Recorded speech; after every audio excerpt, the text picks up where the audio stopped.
Le monde dans lequel nous vivons est un monde qui devient de plus en plus complexe. Qu'est-ce que ça veut dire complexe? Ça veut dire que la densité, l'intensité, la fréquence des échanges et des interrelations augmentent exponentiellement. Or, il se fait qu'en face, les organisations pyramidales et hiérarchiques sont beaucoup trop lourdes et beaucoup trop lentes pour avoir la réactivité qu'il faut. Vous êtes avec moi là-dessus? Donc, il faut enrichir les organisations. Donc, enrichir les organisations, ça veut dire passer mathématiquement du nombre le minimum de relations entre les acteurs au nombre maximum de relations entre les acteurs. C'est donc passer de la pyramide hiérarchique au réseau. Vous me suivez toujours?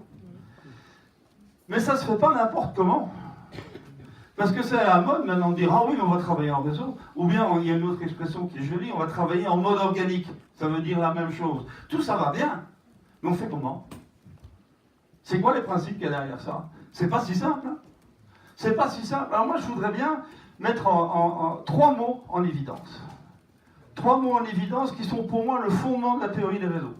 Et si ces trois conditions-là ne sont pas satisfaites, le réseau n'est pas viable, le réseau n'est pas durable. Alors la première chose, c'est qu'un réseau, c'est un ensemble d'entités autonomes. Et donc vous entendez bien ce que j'ai voulu dire tout à l'heure quand je parlais d'Europe des régions. Ce sont des régions autonomes. Et autonome en grec, autosnomos, qui fait soi-même sa loi, sa règle. Donc qui décide pour lui, c'est ça être autonome. C'est ça qu'il faut revendiquer. Et je sais, évidemment, que là, on entre de plein fouet en opposition au jacobinisme républicain. Ça, c'est bien clair. Mais ce jacobinisme républicain, il ne tient plus. Il ne tient plus aujourd'hui. Ça ne veut pas dire qu'il faille renier notre histoire, renier nos valeurs républicaines, démocratiques, tout ce que vous voulez. Ça veut simplement dire que le processus de décision et d'action aujourd'hui, il est gelé. Il ne fonctionne plus. Donc il faut arriver à développer une autonomie. Non pas contre, mais en plus.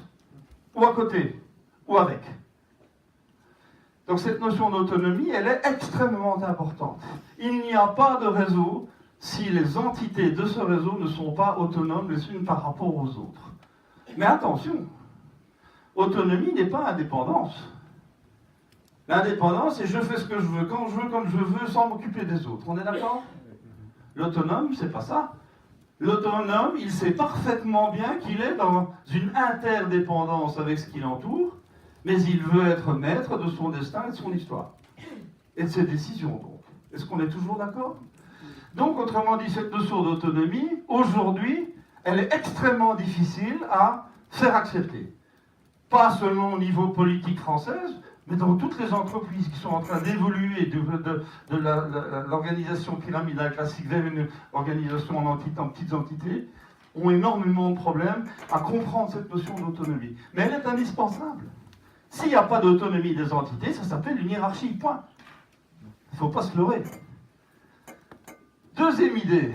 Oui, mais si on est dans un ensemble d'entités autonomes, ça veut dire que la tentation est grande pour chacune de ces entités de devenir complètement indépendante des autres et de plus s'en occuper. Donc il faut avoir une bonne raison pour rester ensemble. On est toujours d'accord? C'est ça, fédérer. Donc il faut quelque chose qui fédère des entités autonomes. Le vrai patron d'un réseau, c'est son projet fédérateur, c'est son identité. Comment il se définit en tant que ce qu'il est et comment il définit ce qu'il pourrait ou voudrait devenir. Vous êtes toujours avec moi? Notion de fédération.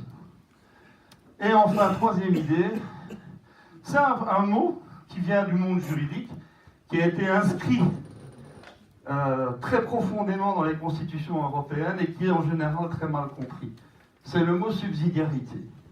Il n'y a pas de réseau qui puisse fonctionner si le principe de subsidiarité n'est pas appliqué. Et qu'est-ce que c'est le principe de subsidiarité? Ça veut dire que la construction du réseau se fait du bas vers le haut et non pas du haut vers le bas. Ça veut dire autrement dit qu'un problème local est traité localement et le global n'y intervient pas. Sauf si de commun accord on arrive à la conclusion qu'effectivement la solution n'est pas possible, sans faire appel aux copains.